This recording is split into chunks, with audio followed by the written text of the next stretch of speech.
the Joan Quinn Profiles. As an editor for Andy Warhol's Interview, the Los Angeles Herald-Examiner, LA Style, and Detour magazines, Joan covered the social set, the Hollywood hotshots, the international art scene, the mysteries of food, the excitement of travel, and the fabulous world of fashion. Joan continues to find creative people on the cutting edge who make things happen. Here's Joan Agajanian Quinn. Hi, I'm Joan Quinn, and welcome to the Joan Quinn Profiles. Waiting to be profiled is actor Dennis Hopper and artist Dahlia Elsayed. Actor, director, artist Dennis Hopper was born in Dodge City, Kansas on May 17th. His family moved to San Diego, where Dennis finished high school and studied at the La Jolla Playhouse. In 1955, Dennis Hopper was in Rebel Without a Cause with James Dean and Natalie Wood. All during the 50s, Dennis was developing his skills as a photographer as he hung out with the artist from the 50s, the fine artist. And until today, he is considered an artist actor by his friends who are artists. Since the 80s, once Dennis had a body of work, he exhibited it in museums all around the world. I was making a video of quotes by friends of painter John Eltoon, who died at age 43. John was a trendsetter in the 50s and the 60s and friends with all of the artists. They came to the Patricia IV Gallery to do the interviews with me, and I have the catalog of John's work, so you'll see what they were talking about. Eltoon was considered a leader in the art field at that time. As an homage to Dennis, before we roll the tape, which we did at Patty Ford's Gallery, we have an original digital jet ink print by Slab, who went to the Mock Gallery with his camera in West Hollywood when Dennis was having a show of his work, and he gave a lecture. So what we'll do is we will see the tape where Dennis talks about John Eltoon, his idol and one of his close friends, and then we'll go into an interview with Dennis where Dennis talks about his art and what he's doing. Here's Dennis Hopper.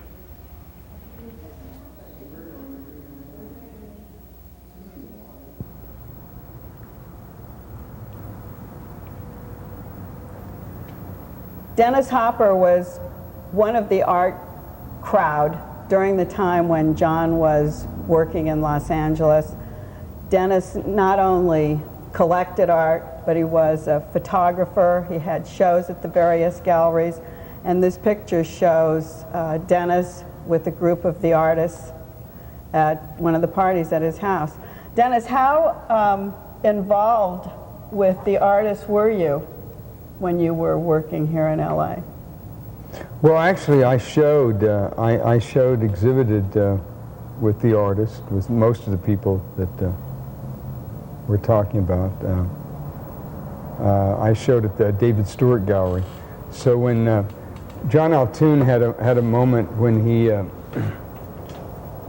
was showing at the Ferris Gallery with Irving Blum, and he came in the night before his opening.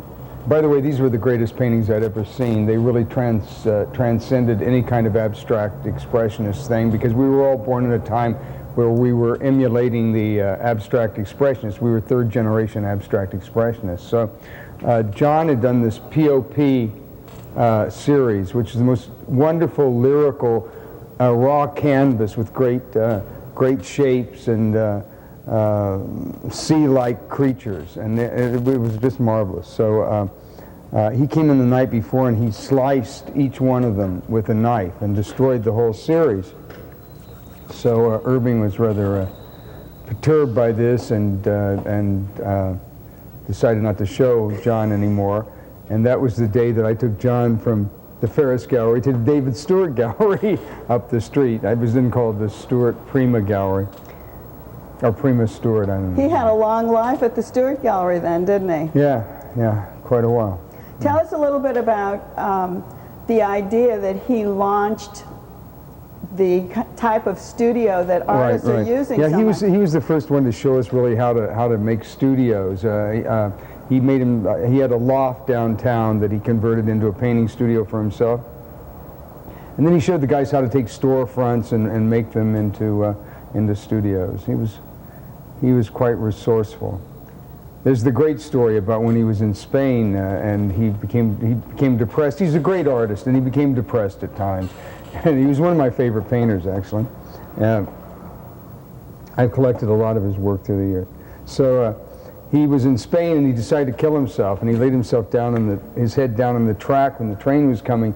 The train switched onto another one and went right by him, and he decided, well, maybe he should live. Yeah, that's good. You also were instrumental in some of his love life. I did. I introduced him to Faye Spain, an actress, which he married, and I think they had some fun. How could she deal with his craziness at that time? I don't know that she did. Oh.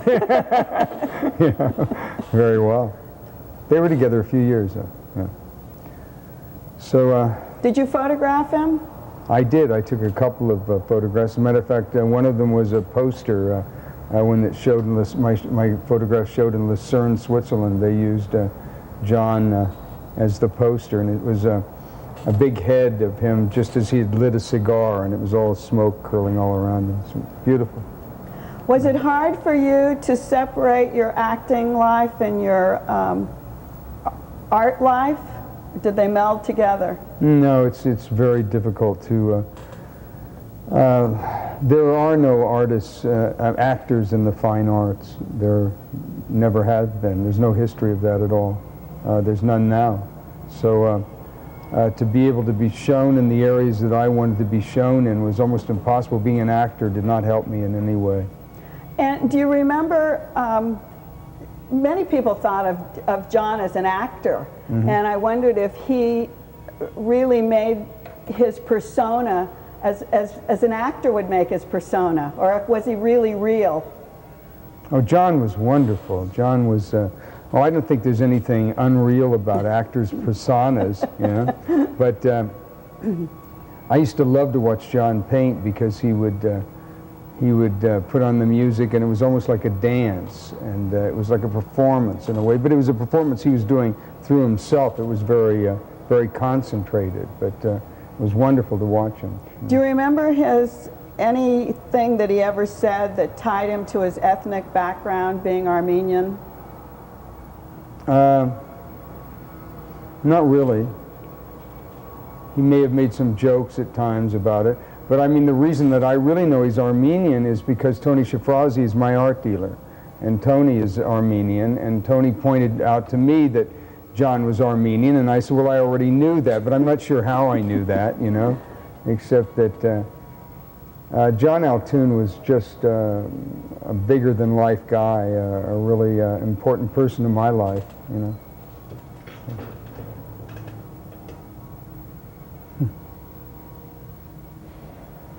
It's like Kenny Price said, he made this comment in '96. All of the artists I knew in the early '60s could fit in a small back room. Someone said if there was a flash grease fire at Barney's Beanery, the whole LA art scene would be wiped out. Did you used to hang out there? Yeah. Here's a picture I took of Ed Ruscha. Let's see. Yeah. It's Ed Ruscha in 1963. And Kurt Vonnegut, the director of the Museum of Modern Art in New York, just bought it for himself personally. Well, cool. Dennis, did you start as an artist in your career or as an actor? I started as a painter in Dodge City, Kansas at the age of 5. Oh, so that's what happened. I mean, you know, I took some watercolor lessons when I was a kid from a Rocky Mountain watercolorist. And then later I went to Kansas City. When my father came back from the Second World War, I moved to Kansas City, Missouri. And then I was at the Nelson Art Gallery, Nelson Atkins Museum. And on weekends I took classes there. And yeah, and then, you know, so I did that, you know, but I went in and sketched the actors and at the museum there's also a theater, so I sketched the actors, and I wanted to be an actor. So also. did that influence you by getting in there and being in a theater situation? Yeah, seeing actors, sure. Yeah. So anyway, then I came to California, then I went to San Diego, and the acting at the Old Globe Theater became more important. But all through school I was painting. I mean, all through high school and so on, painting and sculpting. And I was taking correspondence. I got kicked out of art, so I was taking a correspondence course with Berkeley, which was cool, in art to graduate.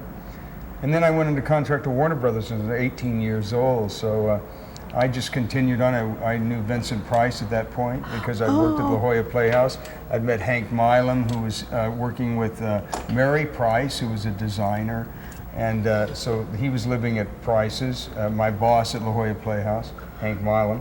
Oh, so you had all this access to that, and influence. then William Bryce, when I was 18, I was making tiles in the same kiln at Vincent's, and I was under contract to Warner Brothers, so I just continued through. I met Walter Hopps and Keen Holz and Wallace Berman and George Herms when they had Stone Brothers printers. Well, how strange was that? Gallery. How strange was that? Well, the Having an dichotomy artist, of being yes, acting and the yes. other, very difficult. I mean, very difficult only because there really are no actors in the fine arts. I mean, they're people that, contemporary art, they're people that do work, I mean, that are painters and so on, but they're generally doing somebody else's work. I mean, they're doing either Cézanne or they're doing Picasso, or they're doing something, they're emulating someone else's style. You started doing a lot of photographs then after painting and working in all the different types of art. What kept you in the photographic field? Because I think it seems that that's pretty dear to your heart. Well, actually, I painted till 1961, and I lost all my paintings in the Bel Air fire. Your own paintings? My own paintings, yeah, I lost a lot of paintings. And I started to paint again, and I just, I couldn't paint anymore. And Walter Hopps has the last painting I did, actually. And I'm having a retrospective at the Stedelijk Museum in Amsterdam. So there's only one painting from the early period that my father had. It's the only one there. So that'll be in the retrospective. That's 1955. And then the one that Walter Hopps has. And then I started painting again. Then I started doing photo assemblages because I lost everything in the Bel Air fire. I did photo assemblages. So then you went and then I started sculpting and plastic and doing light machines and so on. And then I stopped in 1967, and I didn't do any more tactile work till 1987 probably. Oh. And then I started painting again, and then I went to Houston and had a show with Walter Hopps, and I blew myself up down there, and I did an event where I blew myself up at a racetrack and so on. And that was, yeah, and I started painting again. And then I did a whole series of, after I directed Colors with Sean Penn and Robert Duvall, I did a whole series of paintings about colors and big photo murals. And these are the things that I showed with Ed Richet when we had a two-man show in New York. So they're paintings and photographs. And then the last things that I've done, which is what you're aware of, are the large photographs, I think. That are the large photographs, and then you've taken parts of those photographs.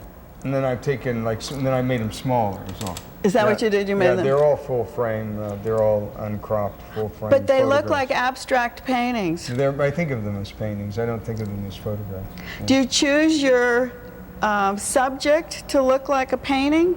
Do you choose something that looks like a painting rather than like a tree or a table? I consider my paintings. Oh, you consider them as paintings? Yeah, they're found objects. They're in the same. I mean, Deschamps said that the artist of the future will merely be a person who points his finger and says it's art, and it'll be art.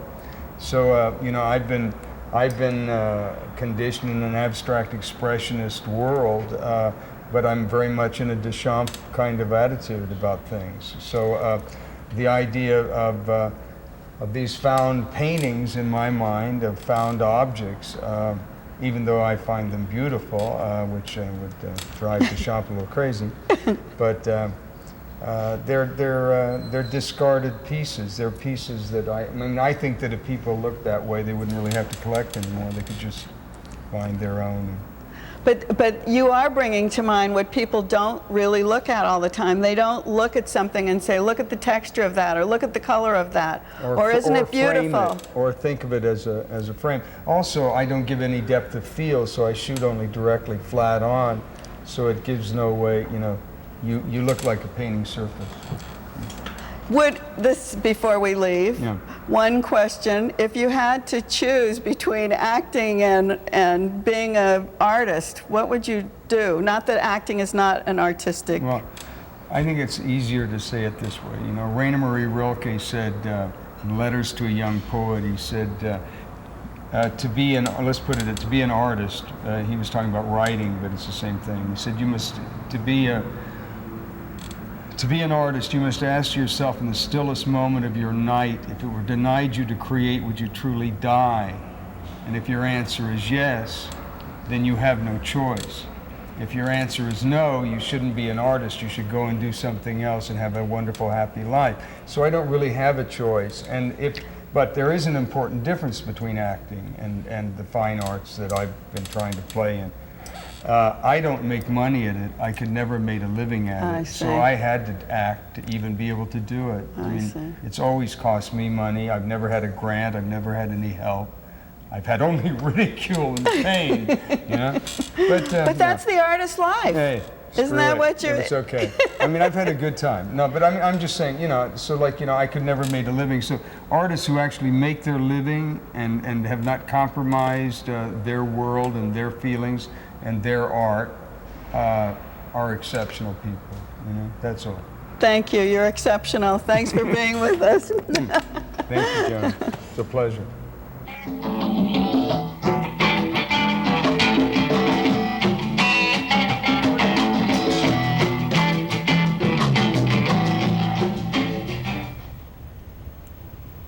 Hi, I'm Joan Quinn, and we're back with Dahlia Elsayed, who was born in New York City of Armenian and Egyptian heritage. She went to high school in New Jersey. She went to Barnard College for women, not girls, and she earned a master's degree in fine arts at Columbia University. And all the while she was at Columbia, she was exhibiting in group shows across the nation. Now Dahlia lives and works in New Jersey. And Dahlia, is your studio in New Jersey? It is. It's in Union City, New Jersey. It's an old industrial town, an embroidery capital of New Jersey, it's called. Oh, it is? It is. And my studio is in an old silk mill, about a 100-year-old building. It's an old silk mill, huge. And I've had a studio there for about 6 years. It's a great neighborhood. It's economically challenged. It's called the Urban Enterprise Zone. And it's fantastic, and it informs a lot of my work. What ethnic group is there? It used to be called Little Cuba. That's what I thought. Yeah, Union City. Right, and now there's many different people, but it's a fantastic place. It's just colorful and full of sound and families in the street and music and great food, and it really influences my work. A lot of times I use Spanish language in pieces, and that totally comes from my experience on the streets of Union City. Well, tell us a little bit about your work. You started as a writer. That's right. So how did the writing kind of juxtapose with the artwork? I've been writing for so long, and there was always a visual component. I would keep these illustrated journals growing up from when I was young. And I was really focused on the writing part of it and structure and short story. But I kept doing this visual stuff, and then I realized that what was happening was the narrative was just working visually also. And then I just started focusing more on painting, but all the time including text in the painting and in the work. You have a journal with you. Mm-hmm. Is this a typical journal? I mean, would you? This is standard, what I've kept since I have about 20 of these from when I was a teenager. Small size like this? Yes, always the same book. So it's a plain black book. And then I paint and write in the book, and sometimes there's three-dimensional aspects. There's like collage things, or. Can you read your writing? Can I read it? Yeah. Is it small enough? I mean, or is it too small? Can anyone read it? Oh, I think people can read it. I can definitely read it and go back. Is this the art piece, the book? These are one-of-a-kind artists' books. That's what I consider them as. They're personal journals, but they're also one-of-a-kind books. I have done other book series where there's been 7 or 8, where I mass produce, although it's really a small production of only 7 or 8, and then I give those away or show those. And I've been in a few book shows that are just book art. That's what I was wondering about the book art, because that's a very popular medium. And I've gone to a lot of exhibits where they do have journals and the book art exhibited like that. But they're usually, as you say, one of a kind, and they're so personal. Right, they're yeah. So if you just read me something from one of those. Well, here's that one. It doesn't have as much writing. I want you to just read from a page that's just really like a diary. And then we'll talk about one where you've done the. Well, here's something in Armenia, and I was at the conference there, and this is a street area that was called Bangladesh. It was these block housing projects, one after the other, and so I sort of drew that scene. But then the narrative is just actual personal narrative. It was about a photographer that I met there, and me being in the hotel and ordering room service, and it's actually like a diary. How long does it take you to do that? I paint ahead. Oh, you do. How do you know what you're going to write on that page? I don't know. I mean, sometimes I paint ahead a few pages, and then usually when I'm on location, places, traveling, I paint while I'm there. I bring this little kit of paints with me, and it's watercolor, so it dries very fast. And then usually within an hour or two, I can fill in the text part and work like that. Do you do it every night? I mean, is it like a diary ritual? Like as a young girl, you would write in a diary? Yeah. Or did you do that? Yeah, I do it at least every day. I mean, sometimes twice a day, depending on how active the day is. So yeah. you just can. It's really, it's very alive. The whole process of this is really part of my daily routine. But is this the basic art? Do you do anything painting besides this? Yeah, absolutely. This journal is a sort of it's like a warm up almost, and then these pieces, sometimes bits of text or color patterns or something, will then make it onto painting. What happened was after I started making book art, I started making multiple paintings that were for the walls, and then they were all in diptych format. So it was just like this, like the pages of an open book. I see. So it transferred from the book onto the to the wall. Right, and the goal was to try to get this into a more public setting, because this is personal, and so to get it to be shown or have people see it or be able to buy it, it's you have to transfer it. And it show us the other one where it is the picture. Tilt one. It just a little, so it tilt it down a little bit. Yeah. So he can get it. This one. And this one actually is really similar to some of the paintings I've been doing lately, where there's narrative boxes. What do those say? This one says, it's these two figures that are always talking to the one female character, and it says, "Wow, can you believe all the lies she wanted to believe?" And this one says, "She's not broken, she's just resting." And so it's a. But what influenced that? Current events. Oh, is it? Yeah. And there's always, there's recurring themes. Like there's these two sort of like figures that hover over the main character and give her guidance or soothe her. And I always think that this one's my grandmother or something, just sort of, But this is your own. These are your own two people that you have in your like a comic strip or like exactly. A in fact, I've been hugely influenced by graphic novels and comics. Oh. I adore them, and their character development is great, and the visual element with the text is really, really important to my work. So I think there's some other ones like that. Like here's another one. Yeah, that's. And the same two characters up there. Same two characters. Yeah. People talking. Writing boxes. Your books are so personal. Don't you feel a bit embarrassed divulging all of these personal things? Well, usually when they get to the painting format, they're sort of ambiguous enough to be general, and they can apply to all kinds of situations. I see. You had an Edward Albee Foundation Artist in Residence. What did you do in that?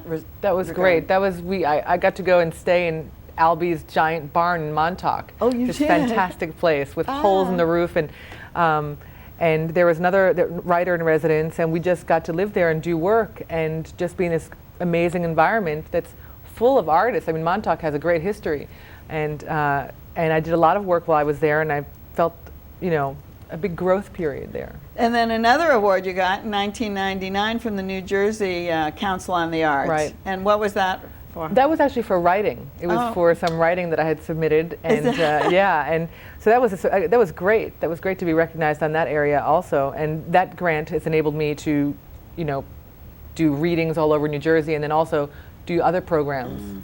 We have this on the set, and it's an etching. I don't know when you did it. I just finished this one recently, and this one is actually all about the neighborhood that I work in, and it's it says it's sunny in Union City, and it was windy on the street, and it's about the process of working in the studio. It's like the pages of a book again on top. Except it's top and bottom. Yeah, on top and bottom. Yeah. We did a panel together in Armenia for the Armenian International Women's Conference. Right. And you talked about your journey through life and through art. And you talked about your grandmother's rug. We have about a minute left before the show ends, but give us a little inspirational mention about what you did on the panel. It was so moving to me, that rug, growing up with it in our house, that it was this attempt to document visually and creatively an experience that had happened, and that is so much of that's really what informs my work now, is it's sort of capturing a history that is occurring visually and with some narrative. And did you actually do pictures of this rug, or did you just have this in your mind? It just comes out. Does it in different things? Absolutely, yeah. That history is there. Your grandmother actually made the rug, you said. Right, made the rug, dyed the wool herself, and it has text involved, and it has things that are symbolic and significant to her life. Like this, there was a picture of the Sphinx, and they were an Armenian family who had moved to Egypt, and so she included this, and she included other things that were relative to our family and their experience and their journey. Those were very, those rugs were very central to the theme of Armenian lives and weavers in that, in the Caucasus, I guess. They call them picture rugs. Yeah. And they made them usually for dowries, didn't they? Yeah, absolutely. And they're a document of a family's history. Yeah. It's great. And other things in the house, pillowcases and sheets also, were embroidered with stories of their family life. So here you are back in the mill where the embroidery, back in Union City. Right. And you're wearing a Quinn hat. Right. Yes, by Jennifer and Amanda Quinn. And we thank you for coming from New Jersey to see us. Thank you, Joan. It's finished. Thank you. Thanks for being with us today. We'll see you next time on the Joan Quinn Profiles. Keep writing to 777 South Figueroa, 44th floor, Los Angeles 917. Thanks.